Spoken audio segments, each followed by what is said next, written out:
royal family's strategy lately feels more like a confused gig economy plan than anything cohesive. Yes, they've hired a stronger team, clearly working to shape something, but still, the direction seems unclear. The Dorian TV Awards were supposed to highlight bold talent, fresh voices, and the evolution of television in 2025. But no one expected the night's most talked about moment to be Prince Harry storming off stage in tears, humiliated after demanding to be addressed by his royal title and getting booed by a stunned, unsympathetic crowd. His name had already appeared on the nominee list without the HRH prefix or the title Prince. But the public denial of that title on stage triggered a full-blown PR disaster, one that now threatens to overshadow every media appearance and production deal Harry and Meghan have pursued since leaving royal life. Royal biographer Valentine Lowe, who's appeared on this show before, claimed Meghan deliberately left a trail of evidence behind, ready for the moment she and Harry stepped away from the royal family. From the moment the nominees were announced and Harry Windsor appeared on the list, murmurs began spreading online. Venue insiders noted Harry pacing backstage, clearly upset about the nameplate on his seat and the graphics during rehearsals. He kept asking, "Is this a mistake?" according to one event coordinator. He was visibly shaken, but the production team had made its decision. No royal titles would be used, especially for those no longer actively serving within the monarchy. The criticism of the royals, especially Meghan, has piled up. Even the Oprah interview had parts that were clearly botched and could have been handled far better. When the time came to introduce him, the host referred to him simply as Harry Windsor, co-producer of the nominated documentary, and moved on. No fanfare. What happened next shocked everyone. Harry stood up, walked on stage uninvited, took the mic, and calmly but firmly said, "I would prefer to be addressed as Prince Harry. That is who I am." At first, silence, then laughter, then unmistakable boos. A slow, chilling wave of disapproval filled the room. Harry froze, stepped back, nodded, and exited the stage as cameras scrambled to capture the moment. Again, this wasn't part of the show. TV insiders, publicists, and attendees immediately began texting updates to the media. Within hours, the incident was replayed across entertainment outlets and social media. The footage, now seen by millions, showed a man once viewed as regal, now pleading for relevance in a room unwilling to give it. Backstage sources say Harry left without speaking to the press or posing for photos. Yes, Meghan may have kept some receipts over the years as protection. But the real problem wasn't self-preservation. It was the alleged attempt to destroy others behind the scenes, which only came to light later. Some crew members reportedly overheard Harry in a private room, emotionally shaken, calling the treatment disrespectful and disgraceful. On a phone call, presumably to Meghan, he was heard saying, "They embarrassed me in front of the whole industry." Meghan had been scheduled to appear in a pre-recorded video meant to highlight Harry's work and growth since stepping away from royal duties. But the clip was never aired.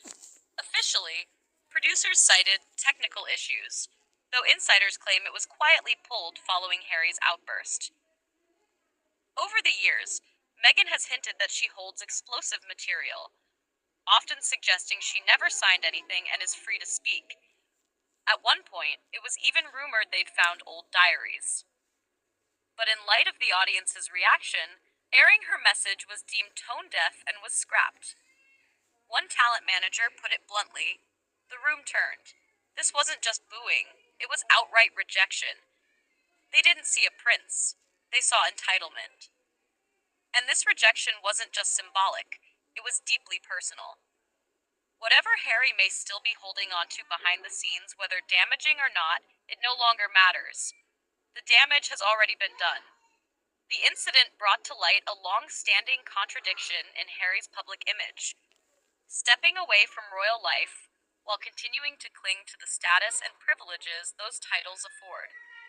His ongoing insistence on being called Prince Harry has long drawn criticism in both royal and media circles. Even if, hypothetically, Meghan's so-called documentation was meant purely for self-protection, it raises the question, has it helped at all?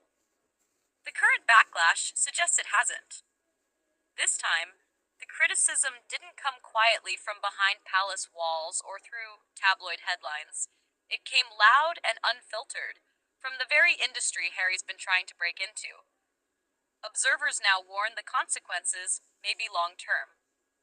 The Sussex's Hollywood brand, already weakened by the collapse of their Spotify deal and increasing skepticism around their Netflix future, now appears more fragile than ever.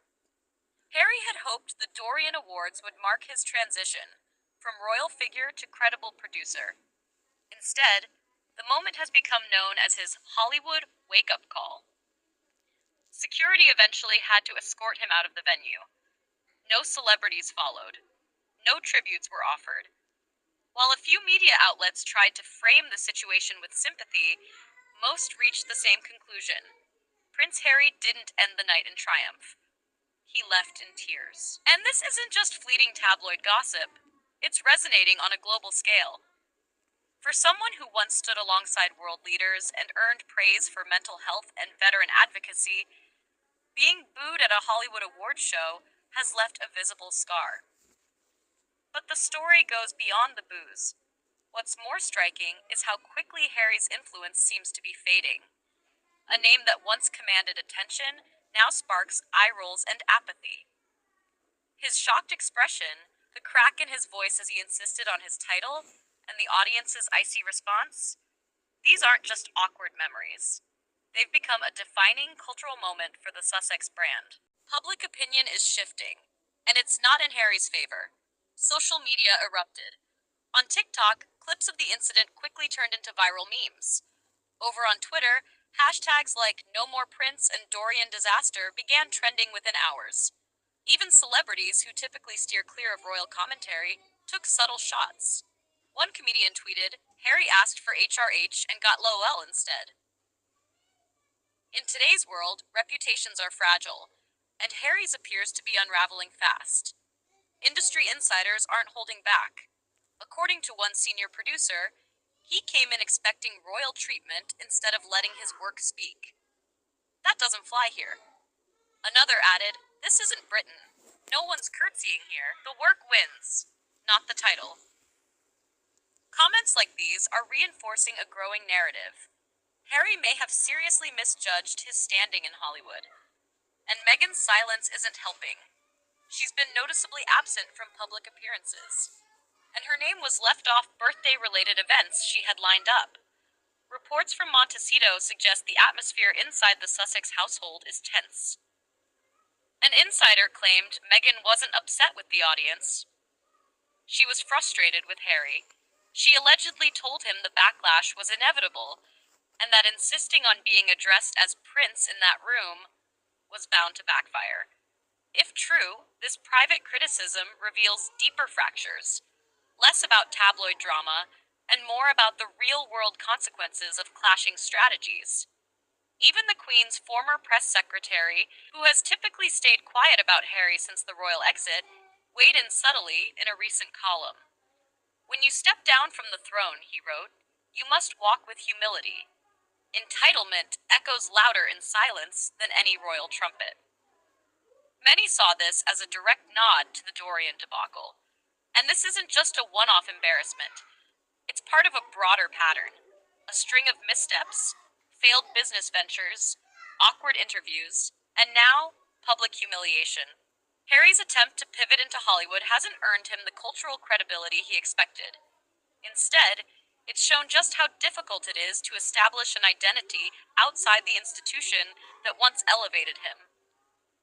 At the Dorian Awards, there was no royal uniform to shield him. No palace staff to control the optics. It was Harry, on his own, facing an audience that didn't care about titles. And he faltered. Royal protocol is also under renewed scrutiny. The 2020 agreement between the Sussexes and the palace clearly stated that HRH titles would not be used for professional purposes. Yet Harry's public demand for that recognition reignited tensions, not just with the audience, but with the royal family back home. According to one palace aide, speaking to a tabloid, if there was ever a chance for reconciliation, that moment on stage ended it. The Dorian Awards producers later released a carefully crafted statement. We honor creativity and cultural impact at the Dorian Awards. Titles and formalities are respected in context, but we focus on the person and the work. A message that, while diplomatic, pointed directly to the heart of the controversy. Harry's work wasn't dismissed, but his outdated sense of entitlement clearly was. The message was clear and pointed. This wasn't about dismissing Harry's work. It was a rejection of outdated entitlement that no longer holds weight. What comes next remains uncertain. Harry had been scheduled to appear on a major streaming panel this month to promote his upcoming documentary, but that appearance has now been postponed. Meanwhile, Meghan's brand campaign tied to her birthday launch has reportedly been shelved altogether. Once again, the Sussex's media presence is pulling back. Whether to regroup and re-strategize, the event's producers later released a carefully worded statement. We honor creativity and cultural impact at the Dorian Awards. Titles and formalities are respected in context, but our focus remains on the individual and the work itself. It was a diplomatic yet pointed response, making it clear that Harry's work wasn't rejected, but his misplaced sense of entitlement was. What lies ahead remains unclear.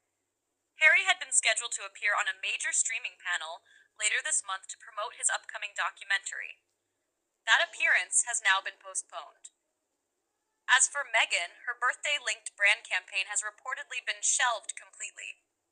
Once again, the Sussex's media presence is pulling back, whether to re-strategize behind the scenes or simply to recover from yet another damaging public setback.